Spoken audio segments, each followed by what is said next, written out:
Hallo liebe Leute, in diesem Video geht es darum, wie durch die Pressekonferenz mit Tino Kruppalla zu seinem Gesundheitszustand deutlich wird, dass die großen Medien im Zusammenspiel mit der Staatsanwaltschaft von Anfang an falsch gespielt haben und wie sie zusammen die Allgemeinheit getäuscht haben. Außerdem wird deutlich, wie völlig moralisch verwahrlost diese Medienvertreter sind, dass es ihnen nur darum ging, bei der ganzen Pressekonferenz sie kein einziges Mal Tino Kruppalla gute Besserung gewünscht haben oder irgendwie, dass es ihm gut geht, dass er sich gut erholt, sondern ihnen ging es nur darum, irgendwie die Schlagzeile zu bekommen: Tino Kruppalla verhält sich in Widersprüche.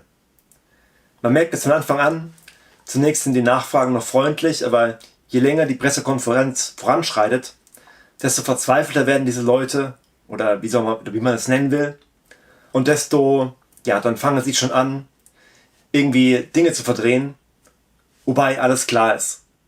Es ist durch den Blutfleck, der nicht erwähnt wurde bisher von der Staatsanwaltschaft, im Zusammenspiel mit der Einstichstelle ist alles vollkommen klar und war auch von Anfang an alles vollkommen klar.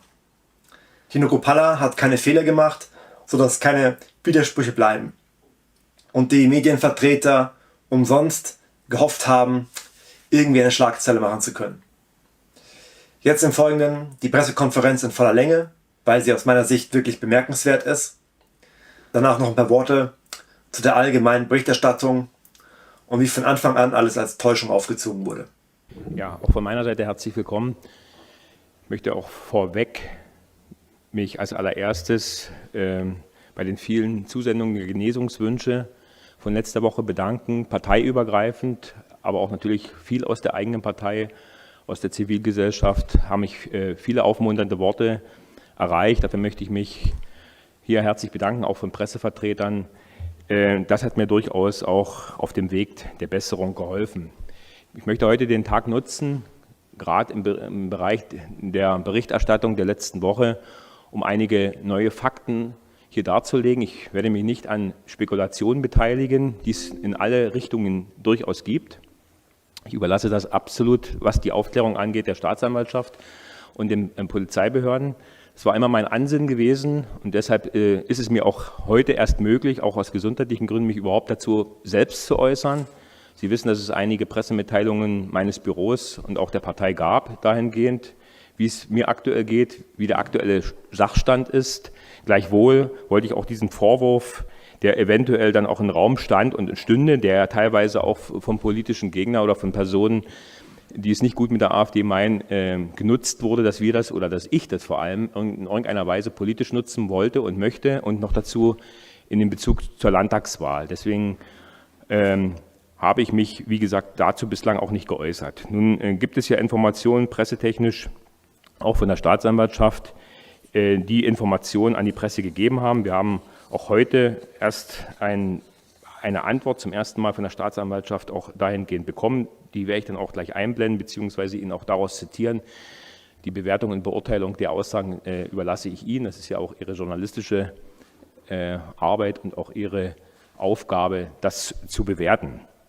Zu den Vorkommnissen, die Sie ja zum Teil schon wissen, wie es in Ingolstadt auch abgelaufen ist, was auch in Ingolstadt schon bereits festgestellt wurde, schon am Tatort, nachdem ich dort schwächemäßig mein Kreislauf sozusagen versagt hat und ich dort im Schwindel und auch mit Brechreiz zu Boden gegangen bin und das BKA mich dort auch geschützt und gestützt hat, wurde dort vor Ort bereits ein Blutfleck an meinem rechten Arm festgestellt, woraufhin auch die BKA-Leute der Polizei mitgeteilt haben, dass es sich hier wahrscheinlich um einen Tatort handelt und dass hier gewisse Maßnahmen eingeleitet werden müssen, was Tatortsicherung angeht. Das haben die BKA-Leute auch der Polizei gegenüber so geäußert. Auch das wurde im Krankenwagen, nachdem ich dann verbracht wurde, festgestellt. Die Kleidung, mein Hemd, mein Unterhemd und auch meine Jacke wurde eingezogen von der Polizei und befindet sich noch in der Auswertung, gerichtsmedizinisch bzw. forensisch. Da gibt es bislang keine Ergebnisse dazu.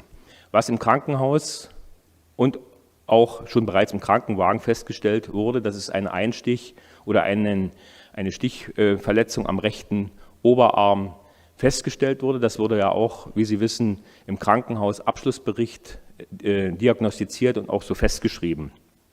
Ich habe, nachdem ich das Krankenhaus am Donnerstag verlassen habe am Abend, mich am Freitag nach Dresden begeben, in das städtische Klinikum, und habe mir den gesamten Einstich entfernen lassen und auch dort pathologisch untersuchen lassen. Die pathologische Auswertung des Einstiches, wir können das gerne einblenden, Herr Schmidt, wurde vorgenommen und dort gibt es auch ein Ergebnis. So, in diesem Bericht ist klar beschrieben, was der Befund gebracht hat, dass es sich hierbei um einen Einstich mindestens 4 mm tief handelt, dass hier auch davon auszugehen ist und klar ist, dass es sich nicht um eine Biene, Wespe, Mücke handelt, wie ja teilweise spekuliert wurde, und dass die beschriebenen histologischen Befunde mit einem Einstich, mit einem Stichkanal vereinbar sind. Auch das belegt, dass es dort zu einem Einstich gekommen ist. Weitere pathologische Untersuchungen, was auch dort mit Partikeln, die im Einstich gefunden wurden, stehen noch aus, werden auch noch durchgeführt, genauso wie auch weitere Befunde der Blutuntersuchungen noch ausstehen. Teilweise, wie Sie vielleicht wissen, wie ich mich jetzt selbst auch die letzten Tage informiert habe, besteht, wenn man Gifte nachweist oder beziehungsweise sie überprüft, teilweise dauert das Wochen. Und man muss natürlich auch genau wissen, nach welchen Substanzen man sucht. Quecksilber, das kann ich sagen, wurde nicht gefunden. Dieser Test ist bereits durchgeführt worden, also es ist kein Quecksilber nachgewiesen worden, weil diese Fragen gab es ja auch. Nichtsdestotrotz möchte ich nochmal auch zur Staatsanwaltschaft kurz Stellung beziehen, die ja teilweise in Pressemitteilungen und Nachrichten schon ein anderes Bild dargestellt hat, auch in den Presseveröffentlichungen, die stattfanden, wurde ja auch immer gesprochen nach Angaben der AfD. Sie haben gesehen und sehen jetzt mit beiden Angaben des Arztbriefes des Klinikum Ingolstadt, genauso wie der Pathologie Dresden, dass es sich hier nicht um Angaben der AfD handelt, sondern dass es unabhängig geprüft wurde von den jeweiligen zuständigen Ärzten, Pathologen und auch Morphologen, die das klar sagen. Die Staatsanwaltschaft hat mir, wie gesagt, heute einen Brief geschickt. Herr Schmidt, Sie können gerne die erste Seite einblenden, und die lässt schon eine zweideutige Ausführung auch vermuten, weil wir uns am Samstag an die Staatsanwaltschaft mit einer Abmahnung gewandt haben, was die Berichterstattung angeht. Das müsste der Brief sein. Haben Sie den?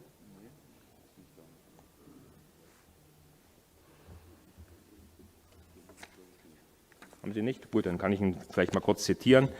Dass wir uns, wie gesagt, am Samstag haben wir uns an die Staatsanwaltschaft mit einer Abmahnung gewandt, was die Berichterstattung angeht und vor allen Dingen, was die Information an die Presse anging. Sie hat heute geantwortet, ich zitiere: Vorab möchte ich Sie darauf hinweisen, dass entgegen Ihren Ausführungen die Öffentlichkeit durch die Staatsanwaltschaft Ingolstadt nicht informiert wurde.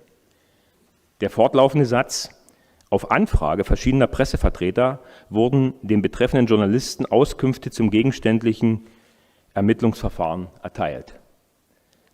Also ganz ehrlich, wer das geschrieben hat, der versteht wahrscheinlich seine eigenen Worte nicht. Also man hat Auskünfte gegeben, im ersten Satz hat man es negiert, das sind die Antworten der Staatsanwaltschaft. Also daran sieht man, dass hier teilweise Auskünfte gegeben wurden. Genauso hier, ich zitiere weiter: Anders als von Ihnen dargestellt, wurde das Ergebnis der Blutuntersuchung keineswegs an die Presse mitgeteilt. Vielmehr wurde berichtet im nachfolgenden Satz, dass das Ergebnis bis auf eine Schmerzmedikation im therapeutischen Bereich negativ verlaufen ist. Also man hat doch Dinge mitgeteilt, zum Beispiel was Werte meines Blutes anging, die ich abends oder die meine Familie abends in der Tagesschau dann entnehmen konnte. Und ich war immer eigentlich der Meinung, dass es in Deutschland noch die ärztliche Schweigepflicht gibt. Ich habe auch keine Ärzte im Klinikum Ingolstadt von einer ärztlichen Schweigepflicht befreit. Dennoch wurden wahrscheinlich Aussagen getätigt. Es gibt ja auch Berichte, dass der Arzt verhört wurde. Das kann ich nicht bestätigen, das weiß ich nicht. Das wäre vielleicht Aufgabe auch von Ihnen, das zu überprüfen. Ich möchte mich da, wie gesagt, nicht an Spekulation beteiligen. Insgesamt ist dieser Angriff auf mich als Anschlag zu werten. Für uns und auch für mich ist es dahingehend wichtig, dass wir diese, und dazu bin ich gerne bereit, auch diese Unterlagen natürlich der Staatsanwaltschaft zur Verfügung zu stellen, zur Aufklärung beizutragen.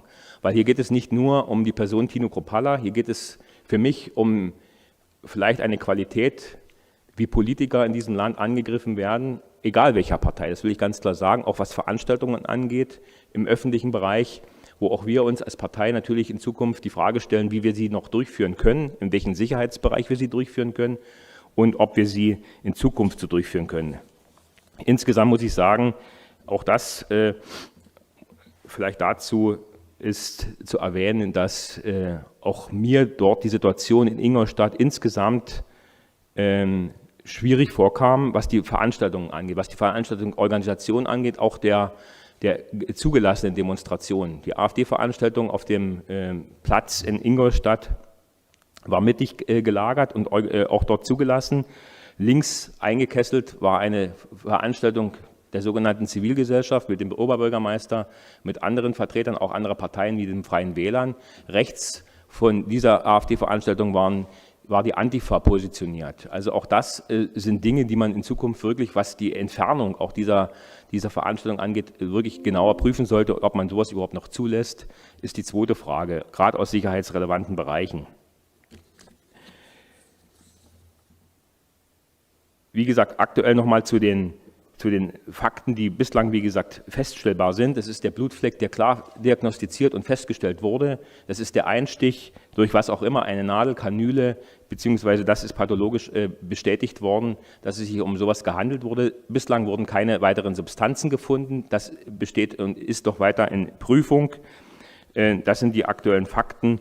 Zu meinem Gesundheitszustand muss ich sagen, ich habe das gestern schon gemerkt, als mein erster Tag sozusagen hier auch in der Fraktion zur Fraktionswahl anstand, dass ich mich kräftemäßig bei 70% sehe, dass es mir früh noch sehr übel geht, dass ich unter Appetitlosigkeit leide und dass ich dennoch hoffe, mich auf einen guten Weg der Besserung zu befinden. So viel vielleicht von meiner Seite zum Anfang. Vielen Dank. Gut. Gibt es Fragen? Ja, tatsächlich. Bitte fangen wir hier an. Iris Seiram aus dem ARD Hauptstadtstudio. Herzlichen Dank für diese Information. Vielleicht ist es an mir vorbeigerauscht. Vielleicht könnten Sie noch mal ganz kurz sagen, wer diesen Brief erstellt hat, diesen ärztlichen Brief. Und vielleicht könnten Sie auch noch was dazu sagen, wie es denn dazu gekommen ist, dass die Mitteilungen da auch etwas unterschiedlich waren, was auch eben die Situation von Frau Weidel angegangen ist. Und wenn Sie mir erlauben, ein Thema zum Stiftungsgesetz, würden Sie dazu vielleicht auch noch etwas sagen? Gut, zur Stiftung würde ich heute vielleicht nichts sagen. Das ist vielleicht ein bisschen unpassend. Die Ärzte oder der Bericht, den kann ich Ihnen gerne, wie gesagt, auch zukommen lassen. Da sind die Ärzte auch klar benannt. Also es ist jetzt kein Geheimnis, es ist, wie die den Bericht auch geschaffen haben. Es ist Frau Dr. Jakob und auch Oberärztin Frau Dr. Schönlebe. Also die sind aus dem Krankenhaus. Aus dem Krankenhaus, das ist die meinen aus dem Krankenhaus Ingolstadt.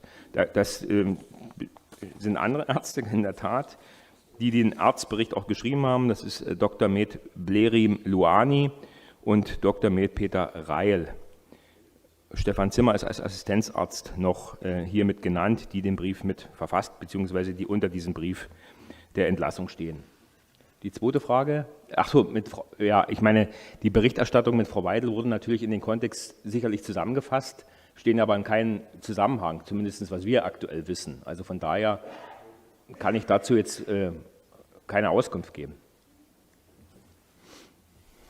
Dann, ja, Jörg Ratsch, dpa, Herr Kruppalla, könnten Sie vielleicht noch mal den Moment schildern, weil das ist ein bisschen unklar. Da gab es von der Staatsanwaltschaft die Aussage, es habe einen engen Körperkontakt gegeben beim Selfies machen und Sie hätten auch ausgesagt, dann da aber nicht irgendwie einen Angriff oder irgendwas gespürt zu haben. Können Sie das nochmal schildern, wie das aus Ihrer Sicht lief? Mache ich gerne. Ich habe, wie gesagt, das geschildert, was ich wahrgenommen habe, auch wahrheitsgemäß. Wie gesagt, ich habe auch keine Verdächtigung in der Weise auch ausgesprochen. Das ist auch, genauso habe ich auch meine Zeugenaussage der Polizei gegenüber genannt. Ich bin aus dem Wagen ausgestiegen, wurde dort relativ zeitnah von mehreren Leuten umringt bzw. begrüßt, auch begrüßt von eigenen Parteifreunden, von Frau Ebner-Steiner, von Herrn Grosch aus Österreich und auch von Herrn Böhm. Dann kam es zu Selfie- und Autogrammwünschen, relativ zeitnah, wie gesagt, nach Ausstieg und auch zu weiteren Begegnungen mit jungen Menschen. Ich habe in dieser Situation, auch mit Umarmungen, also auch mit Selfies, wo der Arm um die Schulter gelegt wurde, nichts festgestellt. Das habe ich auch immer wieder ausgesagt. Ich habe auch keinen Einstich festgestellt in diesem Moment. Ich bin danach vom zeitlichen Ablauf nach ungefähr 7, 8 Minuten zur Bühne gegangen und habe dann gemerkt, wie mein rechter Arm bis zum Ellenbogen hart wurde und schmerzte. Und daraufhin habe ich auch einen Einstich festgestellt oder beziehungsweise verspürt, der untypisch war. Ich meine, ein Armschmerz oder ein Muskelschmerz kann durchaus irgendwo mal vorkommen, aber es war untypisch. Und danach wurde mir auch relativ schnell schwindelig und hatte auch einen Brechreiz beziehungsweise starke Kopfschmerzen. Woraufhin ich mich an meinen Büroleiter wandte, der mich mit dem BKA dann zurück hinter die Bühne gebracht hat und das andere kennen Sie, wo ich mich hinsetzte und ja auch dort, ich sag's mal so, in einen nicht abgesicherten Bereich, und das ist das, was ich als sicherheitsrelevant schon auch für uns sehe, was in Zukunft anders sein muss, dort erstmal wartete, beziehungsweise dann in den BKA-Auto verbracht wurde. Vorab, wie gesagt, wurde mir die Jacke ausgezogen und dort hat man die Einstichstelle auch festgestellt. Herr Schindler? Herr Preuß? Nehmen Sie das Mikro? Ja. Wir haben jetzt immer noch unterschiedliche Darstellungen. Sie haben gesagt, da war eindeutig ein Einstich, da war ein Blutfleck. Wir bekommen von der Staatsanwaltschaft ja wiederholte Auskunft, wir können das nicht bestätigen. Also wir können vom Blutfleck war nicht die Rede, es war davon die Rede, wir haben eine Rötung festgestellt, aber keinen Einstich. Wie erklären Sie sich diese unterschiedliche Darstellung, auch jetzt sozusagen von dem, was Sie von den BKA-Beamten erzählt haben, dass die das auch gleich festgestellt hatten, bekommen wir ja keine Bestätigung von den Ermittlern, sondern dort heißt es, wir können diese Version nicht bestätigen. Wie erklären Sie sich das? Die haben ja auch mit den Ärzten geredet, wie Sie ja auch bestätigt haben. Das weiß ich nicht, ob Sie mit den Ärzten geredet haben. Das, wie gesagt, und ganz, ja. Herr Preuß. Aber Sie haben Bezug genommen, genau, also auch die toxikologische Untersuchung, ja. Da sind Sie sich ja noch weitgehend einig, dass Sie sagen, wir können hier nichts bestätigen, außer die Schmerzmittel. Wie erklären Sie sich diese unterschiedliche Darstellung, dass es dort keinerlei Bestätigung von der zuständigen Ermittlungsbehörde gibt? Wissen Sie, da bin ich jetzt genau in dem Bereich der Vermutungen und in dem begebe ich mich nicht. Ich habe Ihnen heute und meine Sichtweise, meine Fakten genannt und das sind Fakten und die Aussagen auch der BKA-Leute, was den Blutfleck angeht, sind aufgenommen worden bei der Polizei. Warum die Staatsanwaltschaft so reagiert, das müssen Sie die Staatsanwaltschaft auch fragen. Das kann ich nicht bewerten und beurteilen, das weiß ich nicht. Und die Frage ist ja, warum wurde denn meine Kleidung auch konfisziert oder beziehungsweise eingezogen und weiter untersucht, wenn dort kein Blutfleck war? Muss man meiner Meinung nach die Kleidung auch nicht einziehen und behalten. Also von daher ist genau das auch getan worden. Im Krankenhaus im Übrigen wurde an der Einstichstelle eine DNA-Probe gemacht und entnommen von der Polizei. Und ich meine, das ist Aufgabe der Ermittlungsbehörden und auch der Staatsanwaltschaft. Warum die Staatsanwaltschaft das sagt oder so sagt, warum sie sich überhaupt äußert zu Dingen, die aktuell noch nicht feststehen oder wo Ermittlungen noch offen sind, die Frage kann ich nicht beantworten. Ich finde es ein Stück weit wirklich ein Skandal, das sage ich ganz ehrlich, dass man sich als Opfer in eine Rechtfertigung begeben muss, weil Falschinformation oder Weglassen von Informationen in den öffentlichen Aussagen zum Standard geworden sind. Ich frage mich wirklich, wie würden Sie das bezeichnen oder wie hätten die Medien reagiert, wäre eine andere Person einer anderen Partei genauso mit diesem Vorfall bedacht gewesen? Also ich muss mich wirklich ein bisschen wundern, weil ich habe mich explizit, und das war immer mein Ansinnen, zurückgehalten in Vorverurteilung, in Bewertungen. Ich werde mich auch jetzt nicht an Spekulationen beteiligen, weil ich auch die Ermittlungsergebnisse abwarten möchte, was ich aber jetzt natürlich, wo ich mich gezwungen sehe, mich zu rechtfertigen, weil natürlich Gerüchte kommen oder gesagt wird, da war nichts oder dem Kruppalla ging es vorher schon nicht gut. Im Übrigen, ich bin sehr ausgeruht und fit, wie ich immer bin, nach Ingolstadt gefahren. Ich hatte den Mittwoch war für mich der Start von 5 weiteren Veranstaltungen bis Samstag, beziehungsweise auch mit dem Wahlabend am Sonntag in München im Landtag. Das war mein Plan gewesen, um am Montag früh nach Berlin zu reisen und an der Bundespressekonferenz teilzunehmen. Also von daher war ich gut vorbereitet, ich war gesund und ich fühlte mich fit. Auch dazu. Genau, weil Sie ja gesagt haben, Entschuldigung, nur kurze Nachfrage, weil Sie ja gesagt haben, Sie überlassen das jetzt den Ermittlern und der Staatsanwaltschaft, aber offenbar sind Sie ja nicht zufrieden mit wie das Ganze läuft, sonst würden Sie ja nicht heute sozusagen Ihre eigenen Ermittlungsergebnisse Naja, ich habe Ihnen ja den Brief der Staatsanwaltschaft übermittelt. Ich meine, Sie fingen an zu erzählen, es gäbe nichts. Das ist einfach falsch. Ich meine, wenn Ich bin in Ingolstadt mit diesem Angriff, Vorfall, wie auch immer man das erstmal bewerten will, aber für mich ist es ein Angriff, nachdem ich die pathologische Auswertung kam. Wie kommt denn der Stich dorthin? Wie kommt denn der Blutfleck dorthin? Das kann man ja nicht negieren, das sind Fakten. Warum die Staatsanwaltschaft das anders sieht, das müssen Sie, wie gesagt, die Staatsanwaltschaft fragen.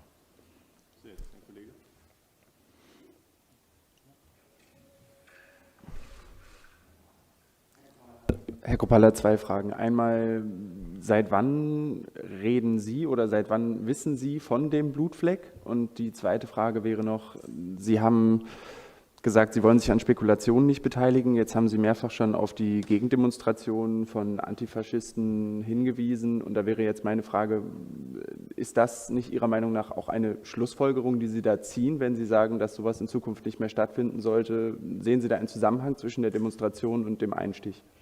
Was war nochmal die erste Frage? Seit wann Sie von dem Blutfleck reden? Ja, ich habe mich die ersten Tage nicht in der Lage gesehen, überhaupt zu reden. Der Blutfleck wurde am Mittwoch bereits festgestellt, in Ingolstadt auf dem Platz. So, und das ist bestätigt von 3 PKA-Leuten, die das auch der Polizei ausgesagt haben. Ich habe keine Spekulationen dahingegen, was die Täter sein könnten, hier getroffen. Ich habe berichtet, wie die Lage vor Ort war, mit den Gegendemonstrationen. Also ich habe nicht spekuliert, dass es von dort käme, das weiß ich nicht. Und das habe ich auch immer so ausgesagt, deswegen habe ich auch gesagt, ich habe nichts bemerkt. Ja, und ich habe auch keine Person, die Personen, mit denen ich Selfies gemacht habe, waren alle sympathisch und waren alle nett. Es hat niemand in irgendeiner Weise einen Anschein gebracht und gemacht, als wenn er mir was Böses antun wollte. Hätten auch die PKA-Leute, die mich an dem Tag begleitet haben, sicher auch bemerkt. Also von daher kann ich das, und so habe ich es auch ausgesagt. Und das ist sicherlich die Aussage, auf die sich die Staatsanwaltschaft stützt. Kruppalla hat gesagt, es war nichts. Ja, ich habe nichts mit festgestellt, bis ich am Boden lag und der Blutfleck festgestellt wurde. Zur Staatsanwaltschaft kann auch angemerkt werden, dass sie natürlich unterstützt wird und die Befunde auch zur Verfügung gestellt werden. Danke. Herr Kruppalla, 2 Fragen. Nicole Diekmann, ZDF. Erste Frage ist nochmal, warum genau sind Sie da nochmal in Dresden ins Krankenhaus gegangen? Und zweite Frage, der Arztbrief ist ja letzte Woche auch an die Öffentlichkeit gelangt. Warum fehlt da der Diagnoseteil? Der fehlt nicht. Seite 1 ist ganz klar aufgelistete Diagnosen. Es fehlt Seite 3. Den kann ich Ihnen geben, das ist eigentlich nur noch Okay. der letzte kleine Absatz, das sind 3 Sätze. Aber die können Sie gerne bekommen. Okay, und sagen Sie mir noch, warum Sie dann nochmal in Dresden ins Krankenhaus gegangen sind? Für mich war es dahingehend auch mit Beratung vieler Ärzte, auch mit dankenswerterweise vielen Informationen von Ärzten, die mich auch kontaktiert haben, wichtig und ich freue mich auch darüber. Ich sage Ihnen auch rein von meinem persönlichen Empfinden, war es mir wichtig, diesen Einstich, der sich auch hart anfühlte, der für mich auch ein Unwohlsein und ein psychisches Unwohlsein bedeutet, einfach zu entfernen. Und ich bin auch froh, dass ich das getan habe. Noch dazu, wo sich ja auch, und das ist ja auch im pathologischen Bericht klar definiert worden, festgestellt wurde, dass es hier zu einem Entzündungsinfiltrat, das gefunden wurde und dass man auch dahingehend das Zeitfenster genauer definieren kann. Also von daher war mir das wichtig und ich fühle mich einfach auch psychisch wohler, dass genau das aus meinem Arm verschwunden ist. Eine Nachfrage, warum haben Sie das dann nicht auch in Ingolstadt machen lassen? Ich habe gestern Abend mit 2 Ärzten gesprochen, die sagen, je mehr Zeit verstreicht, desto schwieriger wird es auch im Gewebe was nachzuweisen. Deswegen haben Sie, dadurch, dass Sie nach Dresden gegangen sind, ja auch nochmal wertvolle Zeit verloren. Naja, zu der Zeitachse gibt es verschiedene Aussagen. Also die Pathologen, mit denen ich geredet habe, haben gesagt, man kann sehr wohl 14 Tage, selbst 14 Tage nach einem Einstich noch einen Einstich feststellen, nach Gewebeproben, Kontrollen. Das ist eine Frage, die man auch dem Krankenhaus Ingolstadt sicherlich stellen müsste.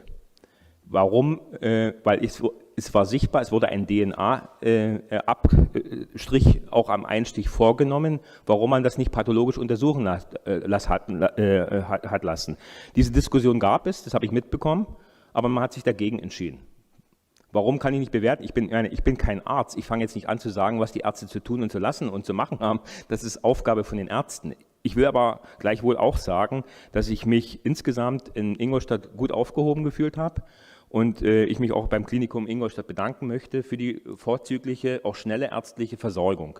Das ist keine Kritik, was die Versorgung angeht. Auch hier, ich habe ja auch im Krankenhaus Ingolstadt mehrere Blutproben, mindestens 3, an das Krankenhaus abgegeben, auch an die Polizei und auch an die Gerichtsmedizin. Also es gab mehrere Blutproben, die ich dort abgegeben habe. Und ich habe auch im Nachgang selbst private Blutproben entnommen, um die auch an private Labore gegeben, um auch hier Sicherheit zu erlangen und auch die selbst zu prüfen. Und auch diese Ergebnisse, alle Ergebnisse dieser Untersuchungen und Proben, genauso wie die pathologische Untersuchung, gebe ich natürlich gerne der Staatsanwaltschaft auch zur Verfügung. Mein Interesse ist es, dass es aufgeklärt wird. Und natürlich ist es auch für mich vom großen Interesse, was in meinen Körper gelangen sein kann oder könnte. Es gibt Tests, wie gesagt, die kann man auch erst in 3-4 Wochen durchführen, weil man erst dann im Blut nachweisen kann, um was es für Substanzen es sich handelt, um welche Infektionen es sich handelt. Es kann ja auch eine verschmutzte oder sonstige Nadel gewesen sein, wo man nicht weiß, was konkret an dieser Nadel dran sein muss. Also von daher sind das Dinge, die ich für mich noch verarbeite, auch ganz ehrlich auch psychisch verarbeiten muss. Und deswegen war es mir wichtig, alles zu unternehmen und mir auch einen 2., 3. ärztlichen Rat einzuholen. Friederike Haupt von der FAZ. Danke schon mal, Herr Kruppalla. Ich habe 3 Detailfragen, die mögen Ihnen vielleicht kleinkariert vorkommen, aber ich versuche möglichst genau zu verstehen, was Ihnen passiert ist und was das zu bedeuten hat. Die erste ist, Sie haben uns gerade den Zusatzbericht gezeigt. Da würde mich interessieren, ob das, also zu was das der Zusatz ist und was in dem möglicherweise noch nicht gezeigten weiteren Dokument steht. Das zweite ist, Sie hatten eingangs gesagt, Sie seien zu Boden gegangen. Eben haben Sie dann aber einen Ablauf geschildert, in dem Sie sich hingesetzt haben, nachdem Sie erst 7 bis 8 Minuten nichts gemerkt hätten. Also sind Sie zu Boden gestürzt oder mussten Sie sich setzen, weil Sie sich sehr schwach fühlten? Und das Dritte ist, gestern sprach die bayerische Spitzenkandidatin von einem gescheiterten Attentat auf Sie. Würden Sie sich auch dieser Deutung anschließen und wenn ja, das Attentat also gescheitert ist, was vermuten Sie oder was wissen Sie darüber, was die eigentliche Absicht des Attentats gewesen ist? Zur ersten Frage. Es gibt natürlich immer einen Vorbericht, den ich an einem Vorabend am Montag bekommen habe. Und der Zusatzbericht bestätigt im Prinzip den Vorbericht. Das ist der Abschlussbericht sozusagen der Pathologie. Zweitens bin ich zu Boden gestürzt. Ich habe, wie gesagt, ich habe unter Schwindel geleidet, unter starken Kopfschmerzen, unter Unwohlsein und habe mich hingekniet, beziehungsweise mein Mitarbeiter hat mich begleitet mit dem BKA, um mich hinzusetzen, um nicht zu stürzen. Es ist ja auch nicht schön, ich sage es Ihnen ganz offen, wenn man auch einen Würge- und Brechreiz vernimmt, an einer stark befahrenen Straße minutenlang im Dreck liegt. Da macht man sich natürlich auch Gedanken, welche Bilder entstehen könnten. Das geht Ihnen durchaus aus dem Kopf und solche Dinge nimmt man in diesem Moment wahr. Von daher war es gut, dass man sich hingesetzt oder dass ich mich hingesetzt habe, dass ich auch umringt wurde, um genau diese Bildmaterialien zu vermeiden. Frau Ebner-Steiner hat vom Anschlag gesprochen. Vom Attentat gesprochen. Ich würde von einem Anschlag durchaus sprechen. Die Gegenfrage müsste ich ja mal an Sie stellen. Wie würden Sie es denn bezeichnen, wenn Sie jetzt die Fakten sehen? Oder wie würden Sie es bezeichnen, wenn es einer anderen Person, einer anderen Partei genauso ergangen ist? Mir ging es jetzt vor allem auch um das Attribut gescheitert, das für mich impliziert, dass Frau Ebner-Steiner eine Kenntnis hat über die Absicht des mutmaßlichen Anschlags oder Attentats. Das wird sie sicherlich nicht haben, die Kenntnis, die habe ich ja selbst nicht. Ob er gescheitert ist, das wissen wir ja noch nicht mal.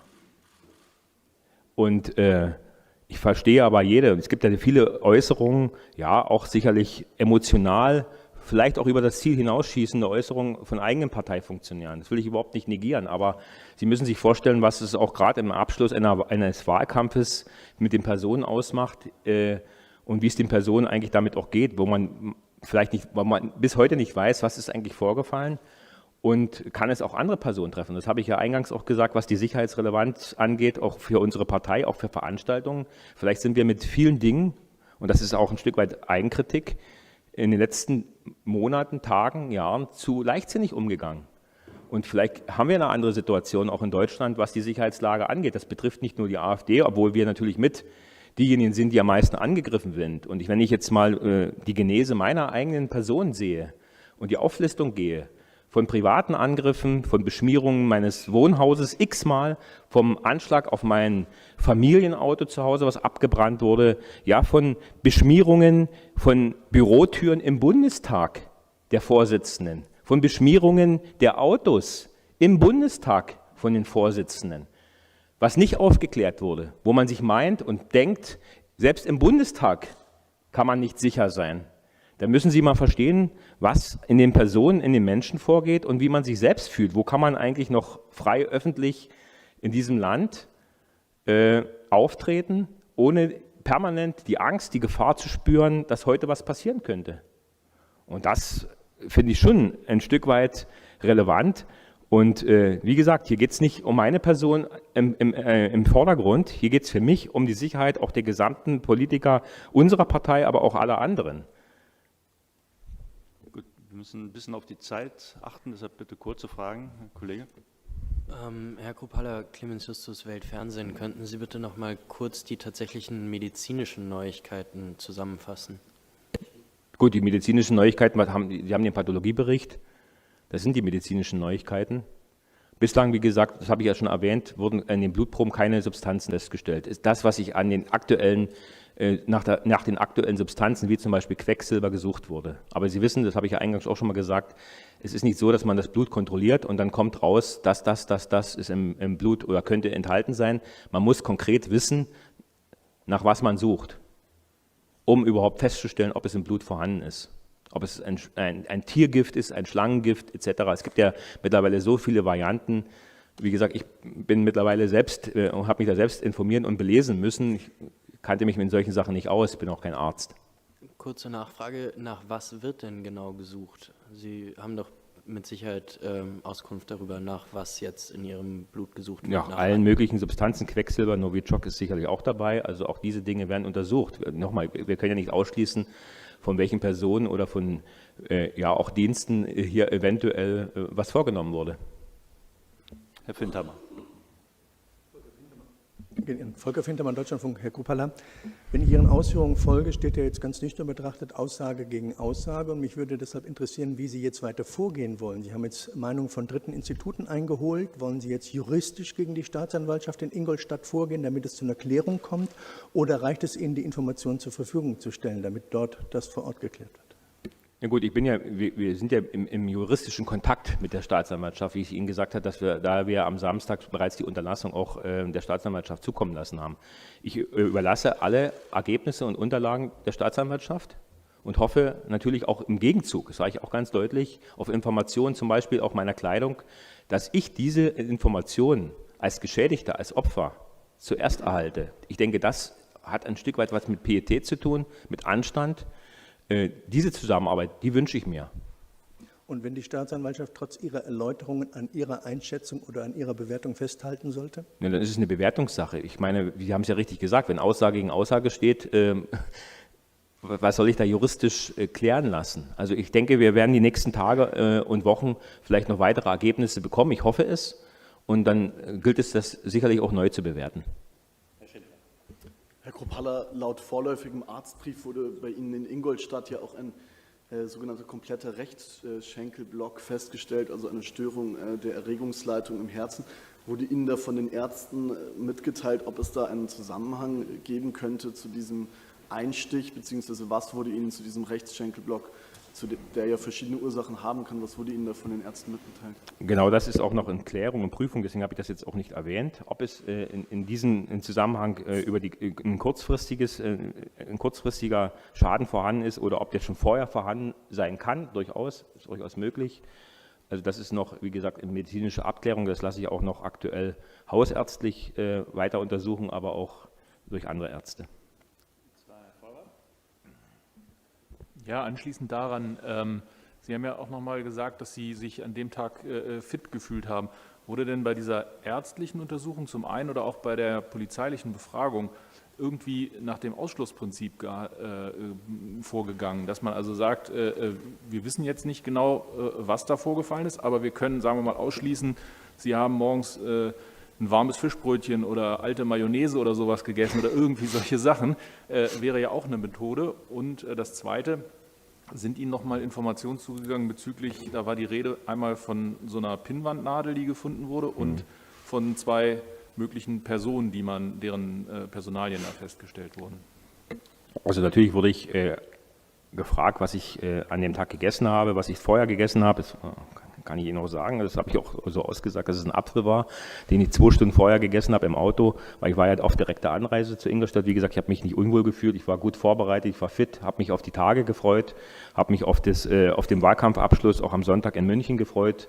Die Leute waren begeistert und haben sich auf die Veranstaltung gefreut. Also von daher, das ist alles genannt worden und es wurde auch alles abgefragt. Was die Personen angeht, das war die zweite Frage, ne?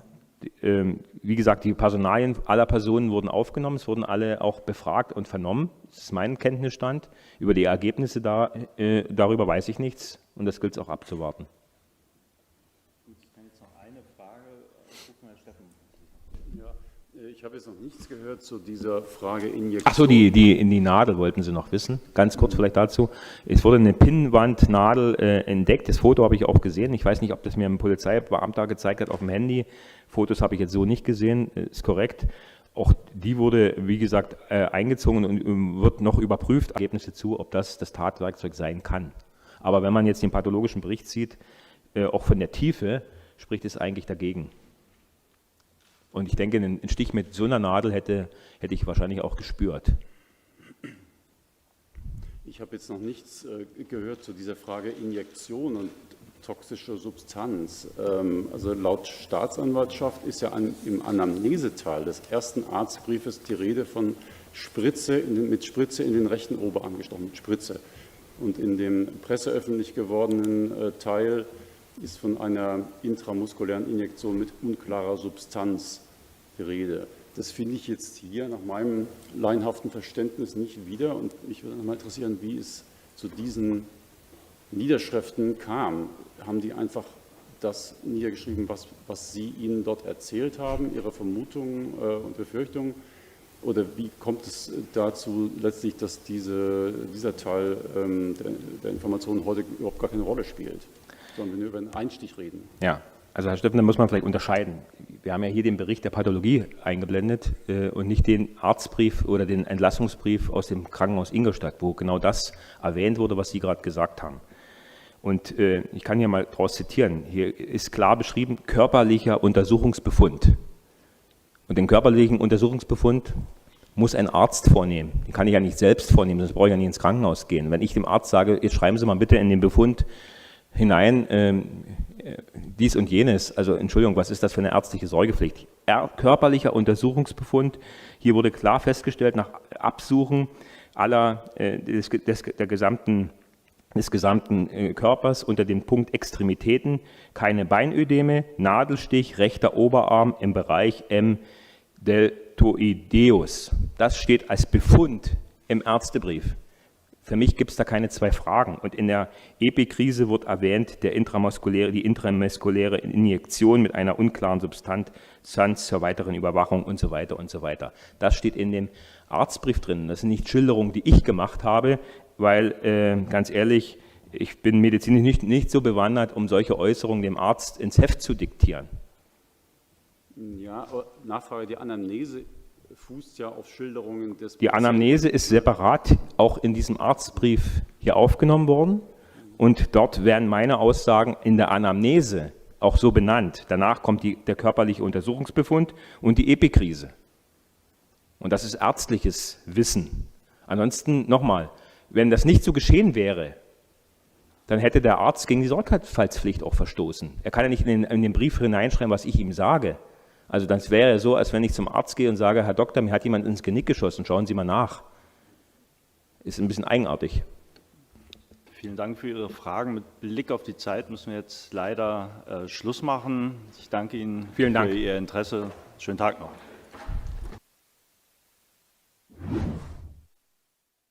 Wie war die Strategie der Medien?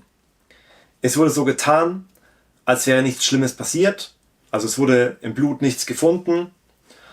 Und weil es auch so weit unten kommt, wird dem Leser nahegelegt, ja, sehr wahrscheinlich hat Tino Kruppalla simuliert oder es ist irgendwas Merkwürdiges. Auf jeden Fall ist es harmlos. Dabei war von Anfang an klar, es gab diesen Blutfleck, dieses Hemd, das von der Polizei eingezogen wurde, und es gab die Einstichstelle.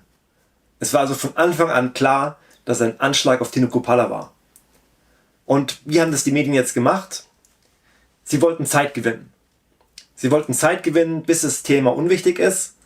Und dann haben sie eben so getan, ja, nichts Genaues weiß man nicht, es ist irgendwie unklar und überhaupt ist ja nichts passiert. Das Blutbild, da ist ja nichts.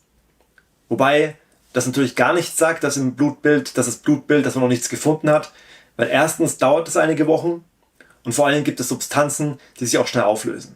Das heißt, diese Meldung von der Staatsanwaltschaft, es war nur Täuschung der Bürger. Also durch diese Meldung, im Blutbild wurde nichts gefunden, wurde suggeriert, ja, es ist relativ klar. Dabei ist natürlich gar nichts klar dadurch. Jetzt hat man also gewartet, die Tage sind verstrichen und jetzt sehen sich die großen Medien natürlich auch nicht mehr genötigt, das nach vorne zu bringen, weil es sind jetzt ja viele Tage verstrichen und überhaupt sind die anderen Dinge wichtiger. Es war auch auffällig, Israel, die ganzen Schlagzeilen oben sind voll damit. Unten erst kommt irgendwo Tino Kruppalla, obwohl die letzten Tage gar nichts Neues passiert ist. Also es kommt jetzt seit Tagen, ist alles voll. Und dass alles damit so voll ist, aus meiner Sicht weckt das den Verdacht, dass es darum geht, abzulenken. Abzulenken von der Ukraine und abzulenken vielleicht auch von den Landtagswahlen. Dass sie jetzt so hoch hängen. Und dieses ganze Emotionalisierende. Erinnern wir uns, wie wurde über den Jemen geschrieben? Was kam da in den Schlagzeilen? Rein gar nichts. Das heißt, es ist vollkommen klar, wenn die großen Medien das jetzt so hochhängen und die anderen Dinge, vergleichbare Ereignisse überhaupt nicht hochhängen, dann zeigt das, also von der Todeszahl Jemen sind ganz viele Leute grausam ums Leben gekommen. Das heißt, wenn das hochgehängt wird, ist es reine Instrumentalisierung für irgendwas. Wo man im Moment nur, jedenfalls ich im Moment nur spekulieren kann. Aber ich habe da auch schon einige Ideen, wie die Beweggründe sein könnten. Aber das dann in einem anderen Video. Ihr könnt ja schreiben, was ihr denkt, was ich vergessen habe, was euch sonst so einfällt. Macht's gut.